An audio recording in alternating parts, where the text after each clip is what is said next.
Annick Arsenault-Carter, bonjour. Bonjour. Alors nous sommes à Claire avec toi et on va parler de classe inversée puisque de l'autre côté de l'Atlantique, on a un phénomène assez important en France, mais tu as démarré il y a très longtemps. Oui, il y a déjà 6 ans, très peu de ressources francophones à l'époque. J'ai commencé avec mon blog, j'ai commencé à m'afficher sur la chaîne YouTube, à partager un peu ce que je vivais en salle de classe. Puis, par la force des choses, par effet ricochet, Twitter spécifiquement m'a mis en contact avec plein de gens en France, de bons amis qu'on maintenant. connaît en France, hein, comme oui, Marie Soulier, justement, Marie Soulier, Marcel Christophe Lebrun. Battier, Marcel Lebrun, avec l'association aussi Inversons la classe, Héloïse et compagnie.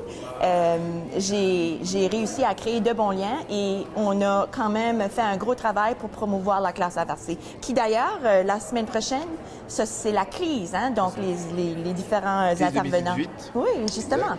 Alors tu viens souvent à Claire hein, depuis 5 ans. Oui, c'est ça. Et donc tu as fait des conférences, tu as expliqué un petit peu ta pratique autour de cette thématique de la classe inversée.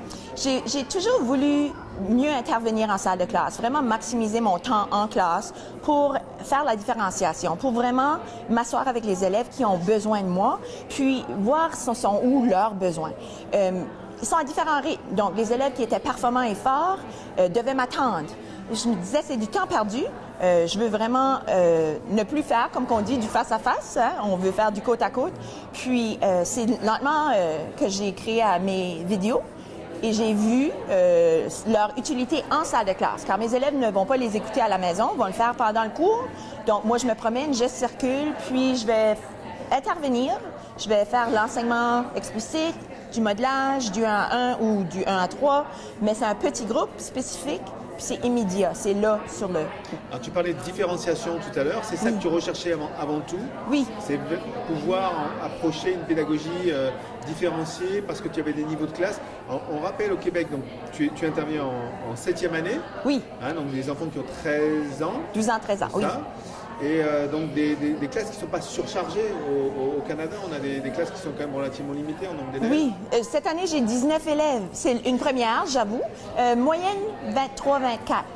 Donc, ce sont de plus petites classes, je pense, que ceux qui se retrouvent. Et donc, pouvoir travailler en groupe, oui. des différences, oui. Donc, la classe inversée t'aide au quotidien à le faire. Absolument. Je gagne du temps parce que les élèves qui vont s'avancer vont passer à autre chose, vont passer à d'autres projets, vont passer à différents projets personnels et ils vont développer d'autres compétences, ils vont développer d'autres savoirs, ils vont co-construire. Finalement, j'arrive à planifier le tout pour le grand groupe. J'aime que tous les élèves puissent vivre ceci. La classe inversée facilite ma tâche comme enseignante à l'organiser. Alors, tu es une enseignante investie, ça se voit, ça se sent et on le sait. Et la difficulté quand même de tout ça, c'est que ça fait beaucoup de travail de préparation de cours, la classe inversée. Si tu dois faire des vidéos, préparer, etc. Est-ce que tous les enseignants sont prêts à faire ce genre de choses? Peu importe, il va toujours avoir du gros travail. C'est lequel du travail que tu veux, pour lequel tu veux te donner de ce temps. Je m'explique mal, mais c'est l'idée de faire ces capsules, faire ces vidéos. Une fois que c'est fait, c'est du temps gagné. C'est certain que peut-être qu'il y en a une ou deux que tu peux améliorer là, à la longue, mais le gros est fait et on peut planifier des activités. On peut vraiment mieux gérer son temps. La première année, elle est lourde. Oui, elle est lourde. Mais il faut le vivre pour bénéficier et gagner ce temps-là. Et c'est ce que je fais depuis 6 ans. Alors tu viens à Claire, tu es venu à la classe inversée, au congrès de la classe inversée il y a 2 ans. Il y a 2 ans, en 2016. Donc ton idée c'est de partager en fait ton expérience. Est-ce que au Canada on a une diffusion un petit peu de cette pratique de classe inversée ou est-ce que c'est encore balbutiant, ce sont des initiatives personnelles?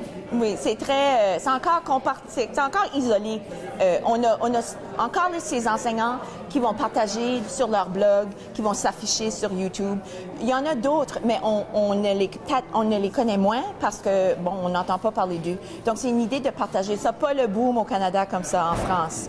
Donc, je fais beaucoup référence à ce que vivent les enseignants car ils ont une chance de vraiment travailler et de créer une communauté de classe inversée. J'envoie tout et n'importe qui veut m'écouter là, à joindre la communauté. Mais à quelque part ici, c'est le partage via Twitter. Puis c'est des colloque comme Claire où on se rencontre et on se donne rendez-vous, on se donne un hangout ou un entretien dans les prochaines semaines. Ok. Eh ben, écoute, on souhaite au Canada d'avoir quand même une diffusion de cette pratique parce qu'elle est quand même géniale. Les résultats sont là, de toute manière. Oui. Hein, les élèves sont contents. C'est voir la différence d'un élève arrivé en salle de classe et déjà savoir quoi faire. La confiance que gagnent les élèves en difficulté, savoir que, bon, ben, si j'ai des questions, je sais que madame ou je sais que monsieur va être prêt, dispo, les autres vont être occupés, moins gênant pour eux, l'estime de soi est gagnée davantage et de plus en plus. J'ai vu une grande différence. Les résultats s'améliorent, mais je dirais pas de beaucoup, mais ça vaut rien comparé à la réaction oui, justement, que je vois au visage des élèves. Le bonheur d'être en classe. Oui, justement. Merci beaucoup, Annick. Il n'y a pas de quoi.